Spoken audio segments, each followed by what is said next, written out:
Okay.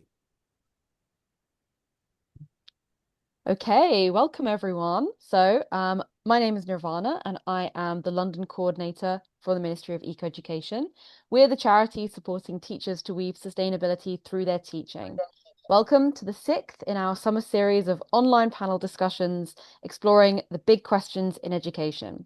At Ministry of Eco, we bring together resources, opportunities, and inspiration from hundreds of organisations into national curriculum aligned learning journeys framed by big questions. These are questions that link to today's discussions. A selection from our bank that link to today are: why are our rivers polluted? Why does sewage end up in rivers? And for London Climate Action Week specifically, are urban waterways important? Before we go any further, we should wish Ben Morris well and hope that he feels better soon because Ben leads up, he leads Clean Up River Brent, and we'd hope that he was supposed to join the panel today, but he's unwell. Hopefully he's joined us in the audience. Hi Ben, if you're here. Um, it's wonderful to be hosting this discussion during London Climate Action Week alongside so many great events. This morning I was actually visiting a school called St.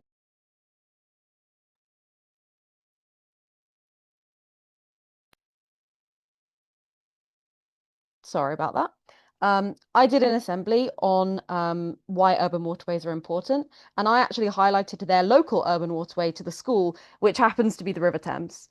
And I found it really interesting that the children were so keen to share their ideas about how we care for the environment, why we should pick up litter, why we should recycle, but they didn't seem to have as much of an awareness of why waterways are so vital to human life. There was a sense of, yes, we drink water, but I think there really is an opportunity here to harness the enthusiasm that young people so often have for the environment and turn it towards the local streams and rivers and canals that give so much life to cities like London.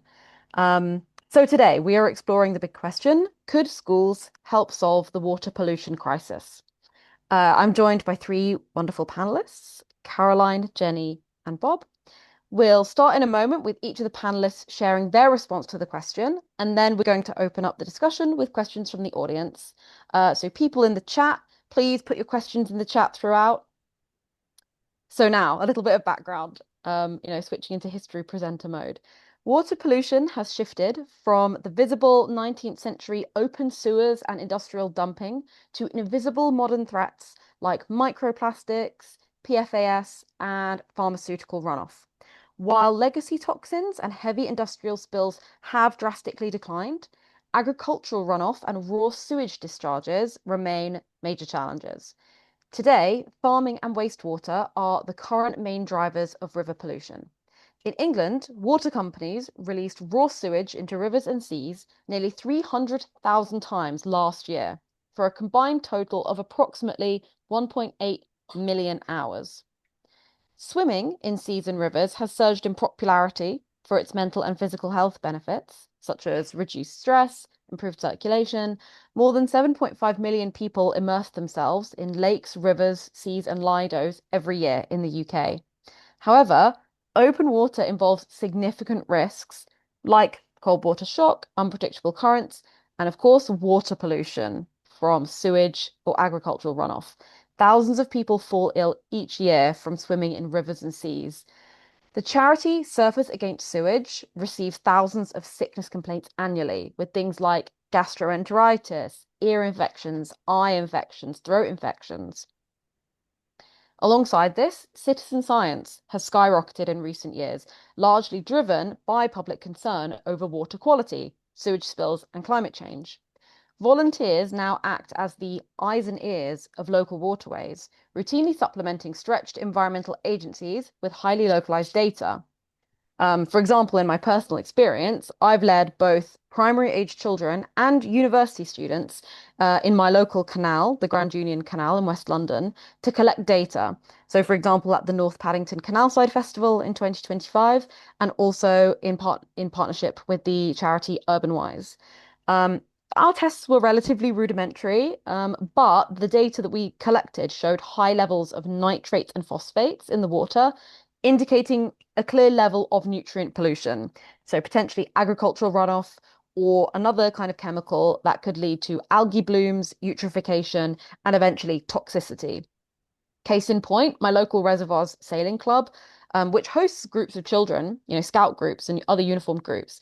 Just a few weeks ago, they actually had to put a sign up warning about blue and green algae in the water and the potential toxic impacts. So that brings us to our question. What about schools? What can they do in the face of all of this? How can young people connect with and care for their local waterways? To explore these questions, I would like to introduce our first speaker, Caroline Conway-Physick.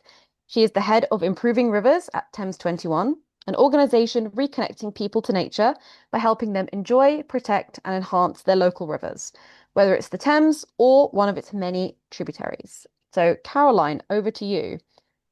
What Thank is you. your response to this? Thank you very much, and really appreciate being here and to discuss this exciting, although troubling topic, which you've outlined perfectly. It is a complex, complex issue, and one that is not quickly resolved. We're dealing with decades of impact to our waterways in the UK. And although there are strides being made, there's still a long way to go. When it comes to schools being able to influence and make change here, the answer to this is yes, but also within moderation or tempered. Schools have a major opportunity to play a highly influential role in the youth of today and what they can bring to making a difference. The reason it matters is because the harm to our wildlife and ecosystems is extensive and it's ongoing. The effects to human health, as you've outlined, is significant. We want to be able to allow people to enjoy the intrinsic and aesthetic values that our rivers and waterways bring to them in a healthy way and allow that access to blue-green spaces. But this is being impacted by plastics, sewage, runoff, as you've outlined. What schools can do is to ensure that the type of education playing out in our education sector is one that allows people to gain the skills and knowledge to best prepare them for the world ahead by educating students around pollution, the impacts of that on their health and their well-being, trying to inform students on how they can make daily change and habit changes, so in the reduction of plastics and the implications on that to their own health and well-being and to the natural environment, and allowing a hands-on learning or project opportunity where they can actually lead environmental projects and become part of the solution. And this is really critical to creating those environmental leaders of the future and ensuring that the leadership that we're seeing is one that is well versed in the issues facing us. If we don't look after our waterways, we place a clear and present threat on our water viability and resilience moving into the future. And people are often lacking the knowledge and understanding that water is a finite resource and needs to be carefully managed. Otherwise, the cost of it is going to impact on every single citizen.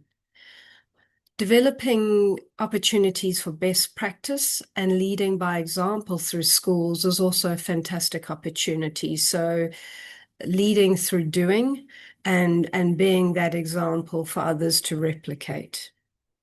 Now, within Thames 21 as a whole, we follow strongly in trying to ensure that there is effective involvement in all of our projects. And the best way to do that is to start with youth.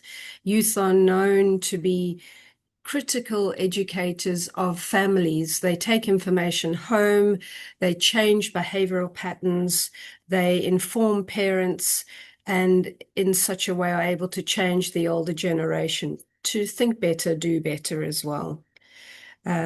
We try to influence youth and community individuals through some of our citizen science and cleanup events that we undertake. And they are highly valuable resources in a constrained environmental arena where we are trying to do an awful lot with very little. So trying to get that involvement through school children is key. And the first gateway into this is through schools, opening up that awareness and education driver.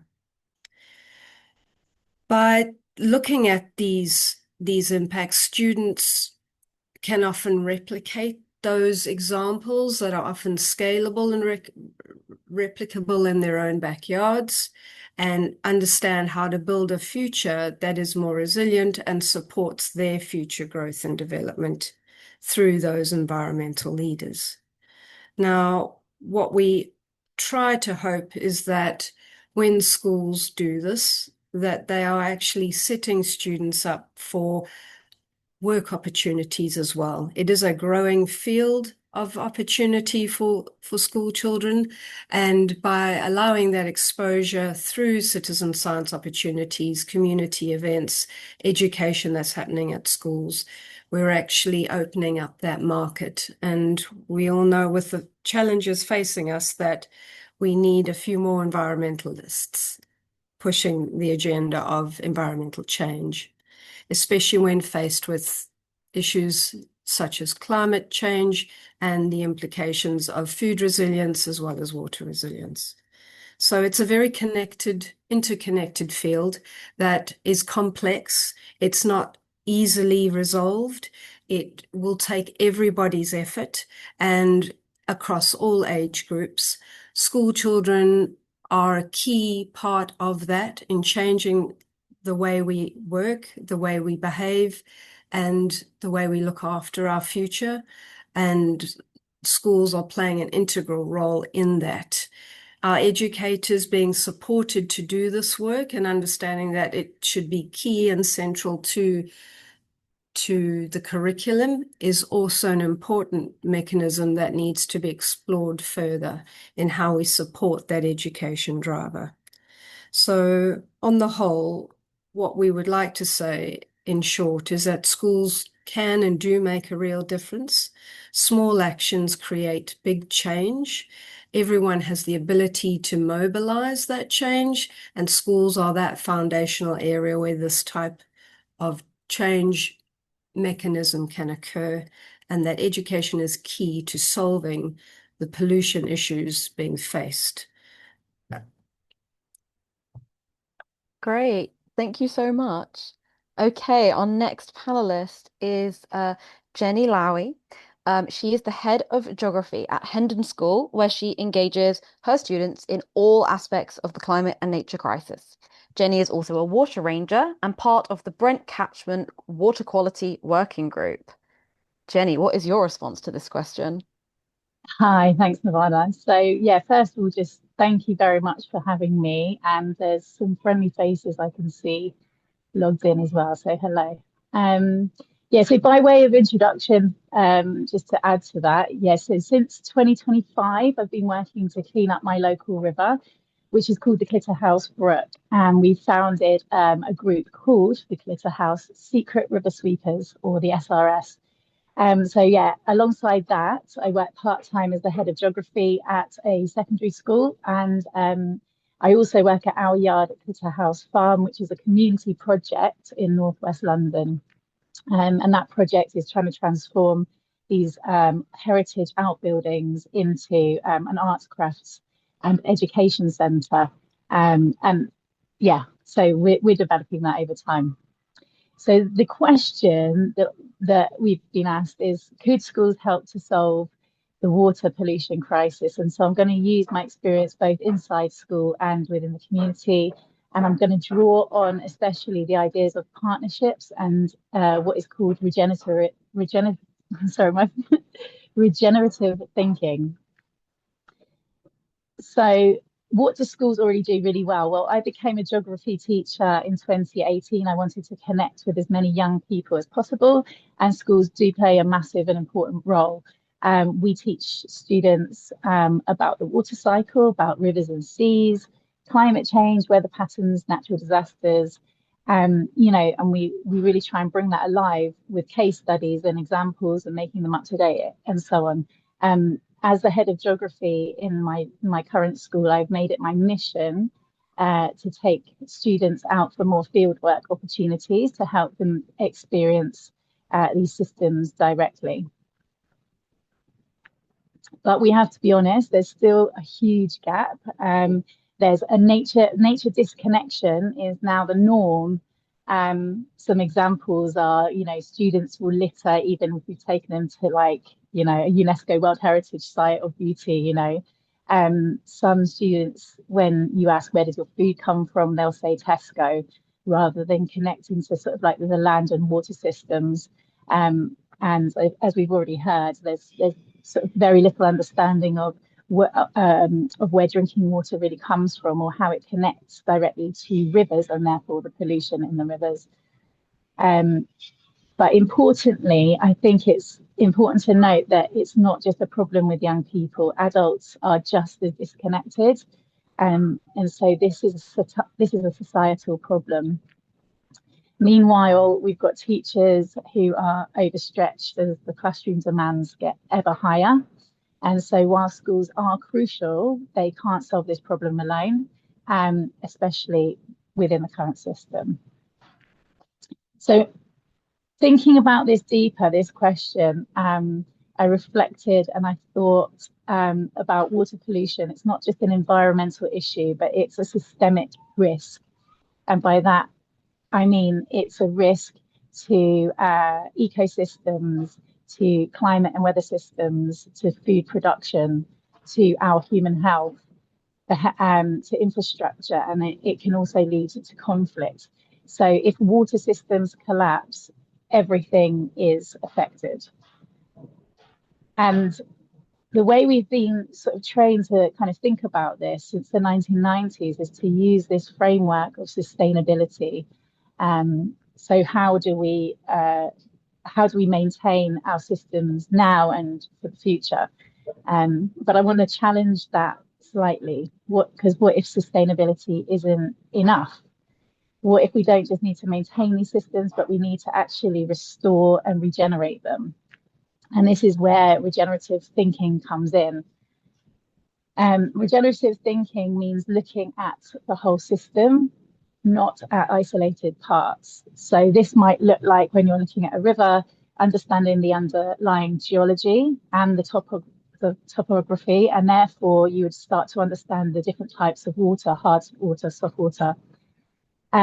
You would understand the pollution, where that comes from, the various, which we've already had, river runoff, misconnections, people pouring stuff down the drain, unaware of where it's going to end up. What biodiversity there is within this system, the history of the water system, like where are the ancient wells, where are the Roman viaducts, where is the Victorian sewage system rooted. And then we're going to understand these connections across the environment, across society, across infrastructure. And then we're going to actively regenerate the health of that system, not just preventing further damage and not just thinking about it as a river, thinking about the whole system that is supported around the river. So what could this look like in practice? Well, in schools, I guess we're talking about not just teaching the water cycle in geography, but we're exploring that across all subjects. For instance, science could be talking about sort of ecosystems, river ecosystems, water ecosystems, the pollution that exists. In design and technology, we could be talking about or engaging in about sustainable drainage, or thinking about how to make biodegradable materials rather than an over-reliance on plastic. In citizenship, we could be looking at policy and responsibility around our waterways and around the environment more broadly. And in art, we're thinking about our relationships to the water and with nature. And I can see we've got Becky on, so big up to the artists. So In a real life example, I would say in the community, we're trying to apply this approach. So our work on the Clitterhouse Brook includes this sort of identifying sources of pollution, looking at, where are our outfalls, and we're monitoring the quality of the water. We're testing that regularly. We're starting. I shouldn't say we've done it already. That would be a lie. But we're going to be doing the riverfly testing and setting that up in the next few months. And we also remove litter and invasive species from the riverbanks and in the river channel. But we don't stop there. We actually think about that within the whole system. So we're thinking about what wildlife depends on that river. Speaking to the biodiversity officer in Barnet is we're going to start to get more and more information about what it really could be or what should be there. We're looking to connect with the wider Brent catchment. Big up to Ben and to Diane here, who are doing a lot of work in the catchment. We're looking at the flood risk. So again, there's an Environment Agency project to alleviate flood risks to some housing right by our playing fields where the river runs through. And we also understand that it's been disconnected from floodplains. We know that urban drainage systems are really important, and we also know about the pollution coming from the roads and the households. So we're trying to put all of that into one. So it's all interconnected, as Caroline has already said. So our solutions reflect that systems thinking. So we want to reconnect it with its floodplain, which is a lot of stuff that the Thames 21 are involved with as well. We really would love to daylight further buried sections of our tributary, which is just further upstream. We want to manage the vegetation for biodiversity, not just for what it looks like, and we want to create light spaces for plants to grow within our river channel, but to also keep it dark as a dark corridor for bats, who we have, flying up and down and feeding.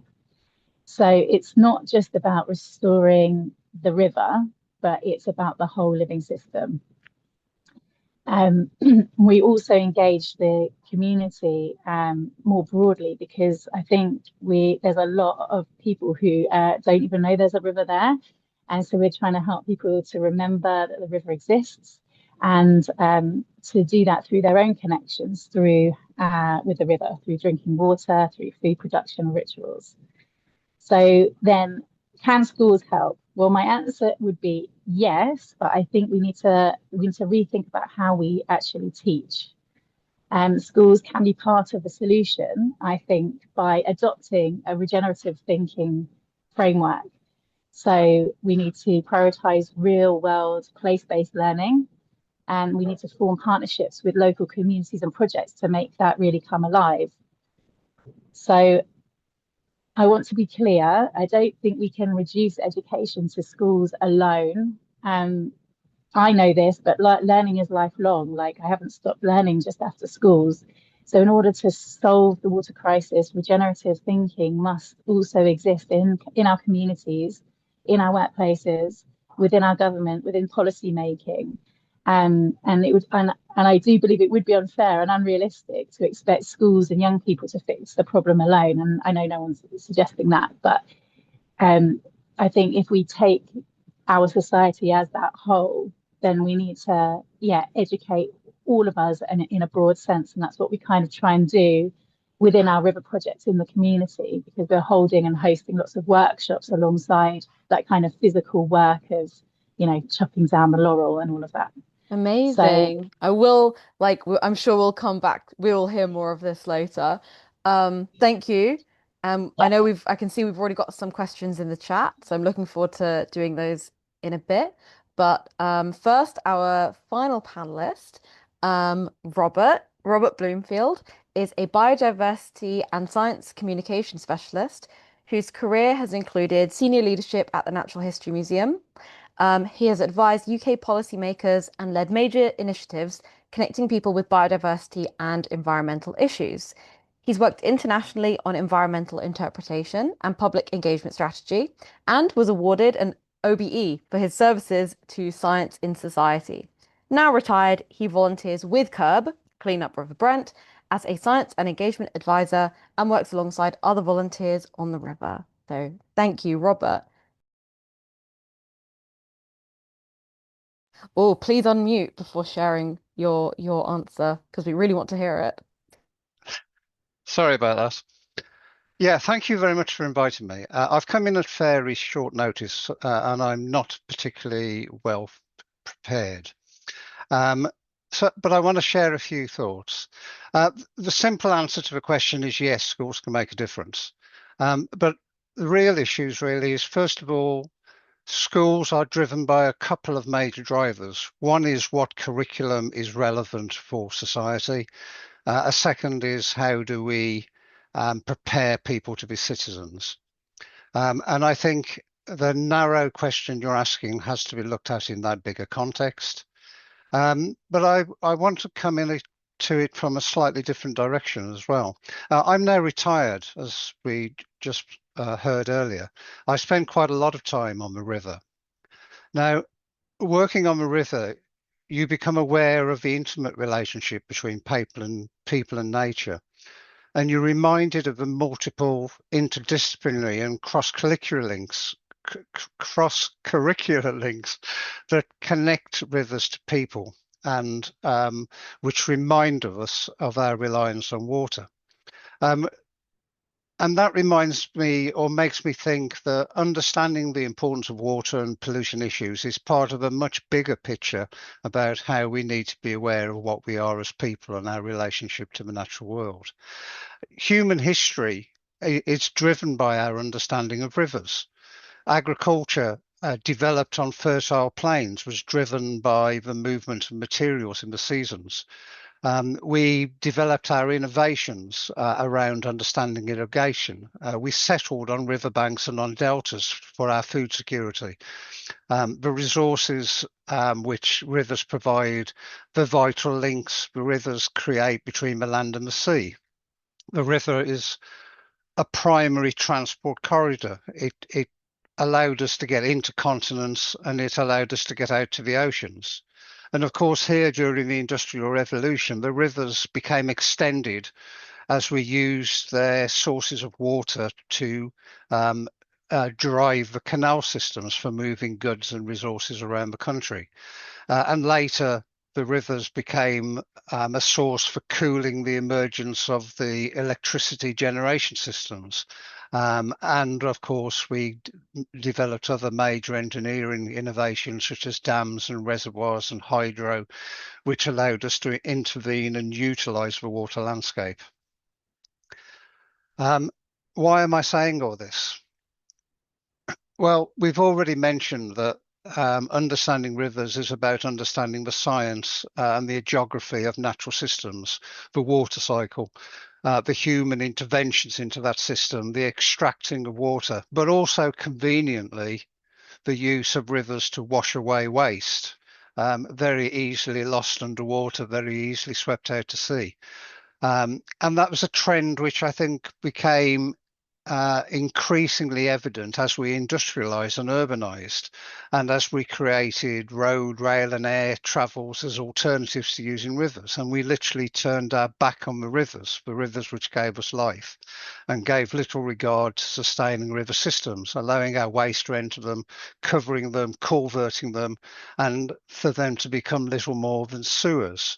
Now, I think our history teaching should be exploring this a little. It's not just an issue for us to explore in geography and in the sciences. Of course, we've made major innovations in the past. We've spoke already about the big stink and Bazalgette sewage system, and we know now with climate change, we have an increasing recognition of a need for what we call blue-green infrastructure for helping urban spaces become tolerable as pressures increase. So what I'm seeing now is actually particularly in the media, there is a very narrow perspective on what we're talking about when it comes to pollution. Part of the role, I think, of being well educated and being informed is to understand that things are not that simple. Of course, pollution, sewage pollution in particular, is a major political issue. It is an issue to do with failing and greedy water utilities. But as we've already mentioned, it's actually to do with the history of the agricultural practices we've emerged and how we use fertilizer and how we manage effluents from the landscape. It's also an issue of our transport systems. Huge amounts of toxic chemicals are diverted into our rivers from surface runoff from our roads. A very substantial amount. And then, of course, there are issues like the problems of needing to or wanting to develop buildings and expand our housing, but actually we're trying to do it on the back of an aged sewage infrastructure where we have difficulty with coping with the consequences of the extra density in urban spaces. And then against that sort of big societal picture, there's the issue of citizenship and personal responsibility. How do we deal individually with waste? How do we look at our own housing, our own water use, and what we flush away? And how do we become more aware of what to do in an environmentally sensitive way? Do we understand in our own homes whether we have misconnections? Are our old properties seeping water into the sewage system? Are we allowing sewage to go directly through surface water into the rivers, or are we directing our rainwater into the sewage system, which encourages them to overflow when there are rain events? What I think is fundamental about the way we move forward with this is, and there are issues which have already been explored with the previous speaker, is that perhaps how we see rivers as a space to engage with real world issues, how they work, to regard them from a teaching point of view as living laboratories, as a discovery centre for the environment, how we can personally engage with the rivers and personally develop and improve, developing skills such as dexterity and tool use as we engage with activities on the river.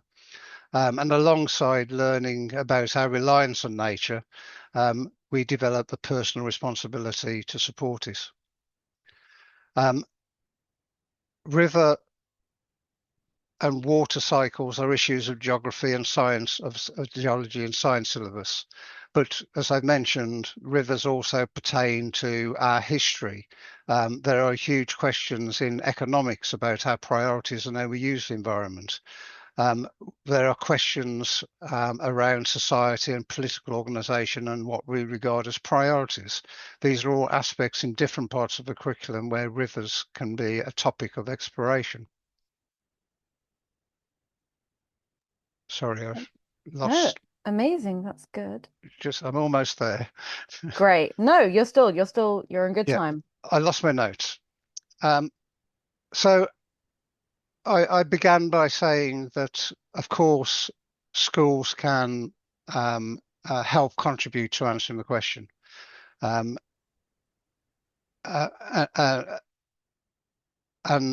to help with understanding the sort of environmental picture and how we need to move forward in a sustainable way. But I think one of the key things I've learned about being on the river is that it's about engaging with the natural world, and that's an inspiring thing for individuals, and it's also significant for our health and well-being. So there's a much bigger aspect of personal development which can be considered when we think about how to engage and understand our river systems. Finally, from a sort of personal point of view, most of my career and my work through the Natural History Museum, I got hugely involved in public engagement programs for development of the wildlife gardens, for development of the Discovery Centre, roles and efforts in citizen science practice. But actually, all of that background, going back through my own learning and my own educational career, started in a school where I had one enthusiastic biology syllabus B teacher, a guy called Mr. Hipkiss, who was fascinated about a subject which other teachers called digging, which was actually all about learning about ecosystems, how to make compost heaps, being taken out to field stations, and learning how to take sample and take data from the environment. His intervention and engagement with the natural world was inspirational. And his commitment and teaching skills lay foundations for my own career. So I hope that such inspiration is still there in the teaching system, because at that point in our youth, it can be, so inspirational for future generations to engage with what needs to be tackled in the future. That actually leads quite nicely on to one of the first Q&A questions. So thank you. The first question was actually directed specifically at Caroline, but then the second part, I think, leads on nicely for everyone. So Caroline, can you share some examples of the activity you do? Because Becky is concerned that we are potentially putting too much onus on the individual rather than on privatized companies and deregulation. Yeah, sure. So, look, Thames 21 has a strong community underpinning to the work that we do. Like I stated earlier, a lot of the work that we do is based on the evidence we gather. So we are very much solutions focused, output based, and that can only be done through effective evidencing of what's going wrong in the landscape. So our citizen science networks are made up of volunteers, or what we call river action groups, and those individuals get involved in monitoring water quality, which we then gather, analyze, report back on, and use to inform the delivery elements of our work around river restoration and improvements in the landscape. This is also done through simple action projects, whether it's plastic waste collecting on the Thames, where we've collected thousands of tons of waste. In one event alone, there was over 4,000 pieces of plastic waste picked up off the Thames. That is a changing landscape, though, because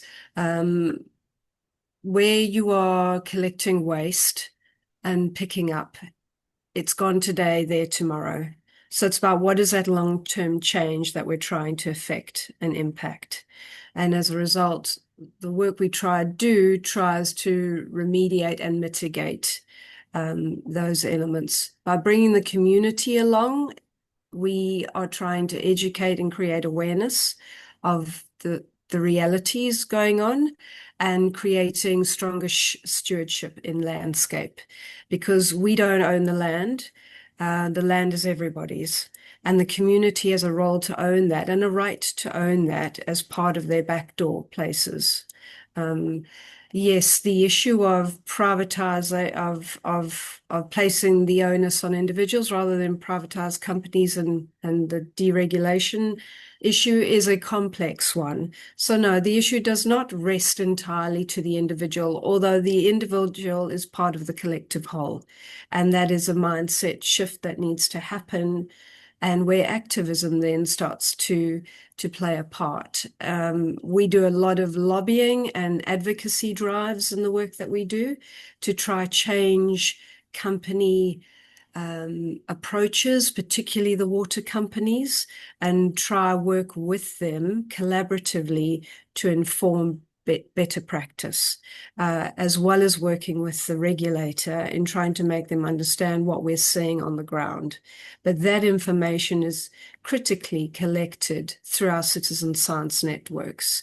We don't want to be making statements that are not founded and based in science, so that it's believable, justifiable, and can be worked on effectively to bring about effective change. Great, thank you. And the next question is sort of tied to this and also brings in concepts that I've heard, I think, from everyone of the panelists.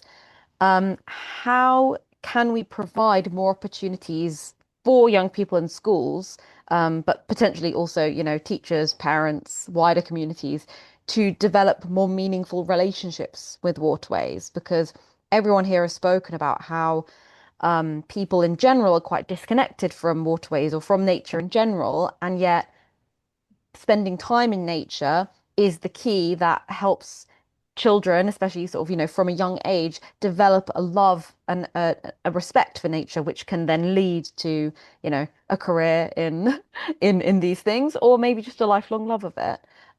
So is the key spending just more time in and around waterways? If so, how can that be done in schools, you know, alongside all the other pressures that schools are facing?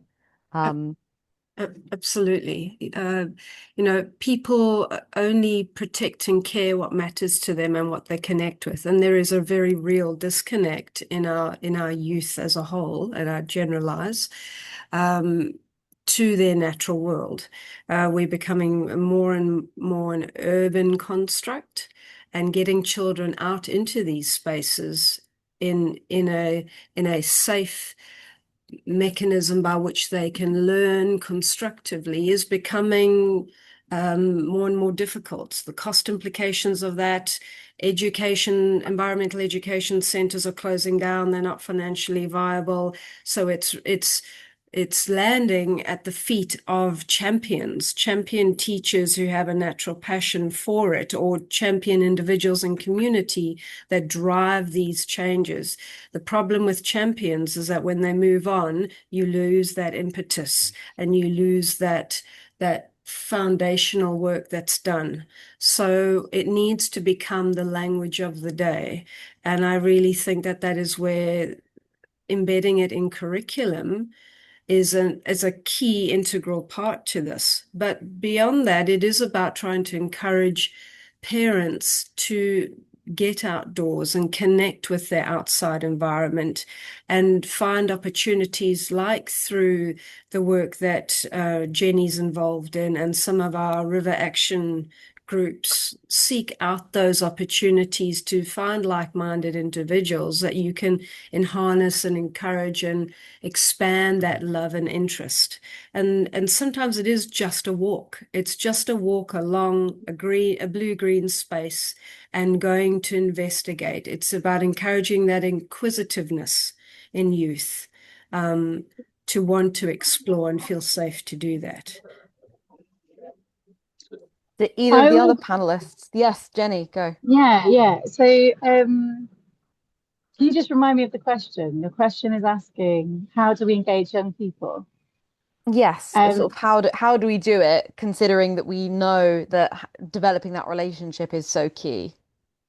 Okay, so I would say, yeah, we need to get people out in nature, but I think the key and important thinking I've been doing, which I'd like to share, is like, yeah, it's great taking children to these beautiful places where you can only imagine that they would fall in love with nature and their connection to nature would grow. But from my own experience, some people are so far disconnected that it just doesn't like sink in.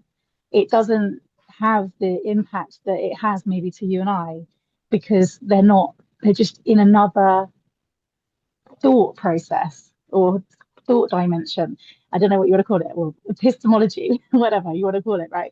But what we need to get is to think about, we're not going to the river, we are of the river. We are only here because of the river. So you're shifting that thought from we're going to go out to nature is in us. Nature, we are nature. Nature, we can only be here because of nature. We contribute to nature. And I think until that shift happens, which I think you can do through a regenerative thinking framework, I feel like we're just going to be doing the same things that we've always been doing and seeing the same results, which have been disastrous. I mean, I know that's, yeah. So I would say yes to the experiences as well. But I think putting too much emphasis on just get out in nature takes it away from the broader societal problem of this overall disconnection through screens, through science, actually. I know we've been talking a lot about science, but science has devolved us from the connection that we have as humans to nature. Yes, it helps us to investigate certain elements of nature. However, it doesn't help us to connect directly as humans within nature, as nature, to nature, within nature. Sorry, lots of nature there, but I don't know how better to maybe describe it. I'm sure other people have had more clear ways of expressing that. But yeah, I think going back to the whole system and connecting to our whole landscape and not just the built environment that humans mostly inhabit, especially in urban environments, is the key. Great. Robert, yes, please. Well, a range of different thoughts. I think often we don't start early enough. Very young children are naturally interested and investigate. The idea of pond dipping activities, as an 8 or 9-year-old, beginning to sort of intrigue and get people aware and interested that ponds have life in them, and it's fascinating to watch insects metamorphose and see a dragonfly larva turn into a dragonfly. These are things which actually kick off early inspiration. So it isn't to do with introducing youths about pollution issues. It's about beginning right at the beginning. I really support all the comments made by previous speakers about the issues of resources and teacher time, and how difficult it is to get out there, and resource centres being closed down. And these are all very retrograde issues, and ultimately society gets what it pays for. So there is an issue of really trying to lobby in difficult times the importance of environmental education and actually getting the emphasis there. But I think there's another issue, and that is we are increasingly in a sort of litigation and risk averse world, and actually working on the river is inherently potentially dangerous. And the idea of taking bunches of kids down to the river is shock horror and not very comfortable on the risk assessment. So trying to look at creating safe mechanisms to engage with the environment is really important, and that goes back to the points about the equivalent of forest schools and other methods where people can be safely immersed in the environment. Schools. One of the things which I've seen as we've worked on the river, actually, another thing which I've been critical of in the past is the dissociation of schools away from real world and adults working in the environment, in the workplace, and so on, and actually bringing groups of young people to work alongside volunteers. Along the lines of Duke of Edinburgh and so on. There again, I think there's huge potential, and it links closely to citizenship, but also to a growing, awareness of the issues which we're talking around today. Caroline, have you got a follow-up immediately after this? Yes, I was just going back to Jenny's question. Absolutely, she's right in as much as, it's not about just get the word, that the language you use is important. There is the reality of getting children out into nature because of the urban world in which we live, right? So you don't care about things you don't connect with. You can't connect until you become part or engage with it. But I think there's also an element around what we consider as nature. A lot of people see nature as away from home instead of in their own backyard. So understanding then what's going on in that backyard and the connection that has to those larger systems is that lack of education, lack of understanding. But more so for me, the issue is children ask, why does it matter to me? There is all about the self generation that we are also in, whether that is through the digital world that we're in and the self-reflection that goes on. But until they see that value adding to them, we are still at that disconnect point.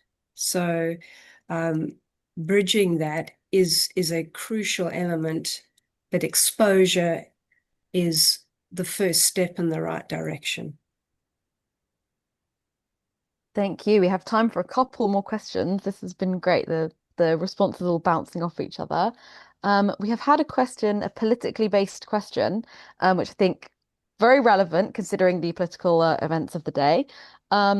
If the next government were to be led by reform, do we think that elevating this kind of education within the curriculum would be at risk, considering the politics around water and privatization and lack of public access, the inadequacy of the political response to the sewage problem, for example? What do we think would be the state of things, dependent on which government comes into power? If anyone wants to risk answering that first. Well, I think more generally, there is an old story about King Canute and believing that he could turn back the tide. So I think there is an issue of actually politics and reality beginning to clash with one another. While we have climate deniers, we have 40-degree temperatures across most of the globe at an unprecedented level. The lie can't continue without it being exposed, as much as Donald Trump or others might want to have us believe. So to an extent, the urgency is there to make a change, but the pressing realities are becoming more pressing. So I do think as we look into the medium longer term, there will be an increasing recognition that we have problems.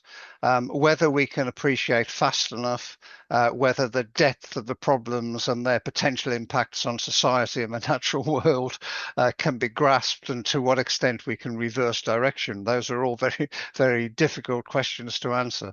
But I think essentially the political landscape will be increasingly driven by the realities, the consequences of the environmental pressures which we're faced with, which are largely of our own making. And that includes very much the sort of questions of pollution in rivers. These are not sort of minor questions. Just to take one tiny aspect of this big picture, which is the sort of pharmaceutical question, which was touched on right at the beginning. There are chemicals which we are putting onto our bodies, which are going into the river system in substantial amounts, where we've already seen some of the consequences of in a huge way. If we look, for example, at the poisoning of vultures in India, which have had massive environmental consequences. Those same chemicals are being used here in Europe. They don't have quite the same impact on the rest of the natural world as on the vulture population, but they affect the fertility of fishes. They're going out to sea. They're altering our freshwater and marine environment. Those are big consequences, which are becoming apparent. And society needs to take steps or we pay the consequences.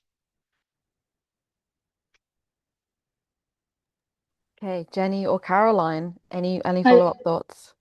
Yeah, well, just if I feel like reform doesn't bring any hope in any domain, and the climate, the water pollution will just be so downgraded as a priority in favor of profit and AI.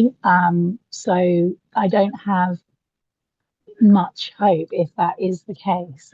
But of course, those big politics are one side of the coin, and it's community action where you see hope, even when we don't have such a disastrous leadership. But it's it's like you've got to go and you've got to create those spaces, and you've got to be in those spaces to make things happen.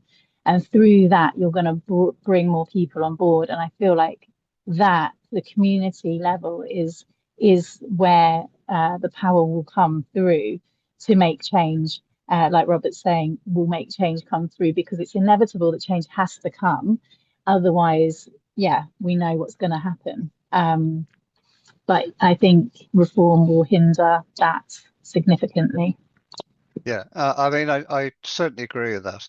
But if we look back in history, Bazalgette being a case in point, there comes a point in terms of recognition of the problem that it becomes a strategic driver for change, and the whole economics and politics around it pivots. And I can see that, sort of scenario emerging now. As I said, whether things get worse before it gets better, I don't know. But I don't think ultimately you can avoid the realities.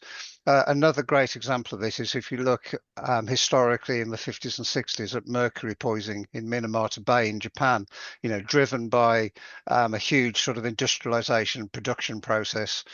Mercury poisoning was endemic and affecting people, but actually it got to a point where there was a critical mass of citizen action, scientific awareness, and actually impact on the industrialist concern that actually there was a pivot point and a major change, and Japan became one of the sort of leading industrialized countries actually trying to do conservation improvements. Caroline, have you got any final thoughts on this question before we go on to our final question of the panel? Thanks, Yvonne. I concur with everyone says. I think there's a very real risk to environmental issues as a whole and water within that, and the destabilization of our ability to make a difference as a result of that political scenario. So we are all watching with bated breath what that means. There are other current drivers as well within the current government structure, which are already causing areas for concern on the white paper, and what that means for protection of our rivers. There is good intent, but intent to delivery is poles apart. So we watch with bated breath, and we continually keep up the pressure through our advocacy and lobbying and collaboration efforts to try and ensure that the messaging is going through, and that we can continue to push for what communities need, what our environment needs, and how we can protect our waterways particularly. Okay, so we've hit 5 o'clock, so I'm going to pitch my last question before I let you all go. Thank you so much for all your contributions so far. So we have heard some really great examples of how work on waterways or learning about waterways has been woven through the school curriculum and through young people's school experience.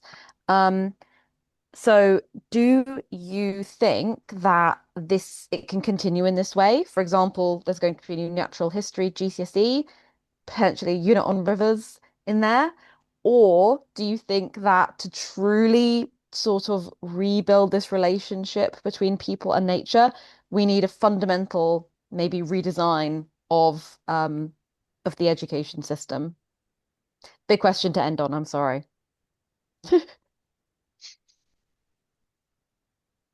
I think it's pretty difficult to envisage a complete revolution in the way we go around developing and teaching our young people. And the world is complicated. I think what's more important is that environment and sustainability questions are not seen as just being in the purview of the geography department or the science department, but they're actually part of a much bigger picture of how we see a complicated interconnecting world where all subjects interact with others, and we need a broad general awareness and overview. And I think politically, going back to the early questions, particularly in the political environment, where we see really disjointed thinking. Yes, for example, there's a huge drive for housing, but actually quite often it's been not considered in the context of what infrastructure is there and what needs to be put in place to sustain it. So, good intentions fail if the bigger picture isn't really taken on board. I think we need to be realistic. Yes, you could do a whole systemic kind of overhaul and think about, have this systems thinking at the root of everything. And I do believe that there is one part of me wants to say, yes, let's do that revolution. But realistically, yeah, of course, we can do lots of things within what we're doing within the system as it is already. But it does require a joined up approach within schools and within the community. So that those partnerships, as well as within school and outside of school. And there's been a recent, I think every school now has to have a climate action plan. And in my school, they've just opened up a position for a climate action leader. So there are shifts and movements towards this within school, but it's a big old task to get if we're teaching about water in year 7 summer term, to get to ask the science department to also supplement that with looking at river ecosystems in the same moment. So you're kind of joining up each curriculum to each other, so the students experience that at the same time, and it all kind of comes to life, and you can have those fieldwork opportunities as well. But yeah, it requires sustained and really supported action within schools, which can be kind of feel a bit lonely unless you have a little team of you there doing it. So yeah, let's think positively about those kind of that move for schools to kind of take action, and those positions opening up for the conversations to be had. Oh, someone's just said something. Yeah. Yeah. I've just come across eco education. This is like a whole new world to me. I'm like, oh my goodness, this is going to be so much better. Yeah, because it's about teaching staff and students, but also at home, the parents at home, and how do we actually get this holistic education? We're not just focused on these teenagers. Yeah. Jenny, I will be in So, touch. Absolutely. yes. And okay, Fantastic. last word, Caroline. Can we do it with what we've got, or do you think we need to rebuild from the ground up? Well, I'm in Jenny's sort of space. I'd love to say yes, but I think the realities of that are not realistic. And I think there is a lot of good, and I think it's about working off the good and strengthening that and realizing where the rot is. There is a lot of good work out there that we could embed and encourage. It will take a collective voice to do that, and the power is in the community and teachers to do that, if that's what the desire and drive is. I'd also like to see some of the mist be lifted, or the noise pollution, as I like to call it, around the misnomers of climate change go away, and can we get over the argument and actually accept it for what it is? There is no total loss to anyone on accepting that by doing better, doing good, there's no loss to the work we do. It can only be beneficial for all. So thanks. That's such a lovely message to end on. Okay, thank you so much, the three of you. This has been a really interesting panel, and the chat also agrees. We've been told that it's been insightful. So thank you so much. To try and stay cool this evening. And thank you to the audience as well for your engagement and your questions. Have a lovely evening, everyone. Thank you, everyone. Thank Very much. you. Bye-bye. Bye. Bye. Bye.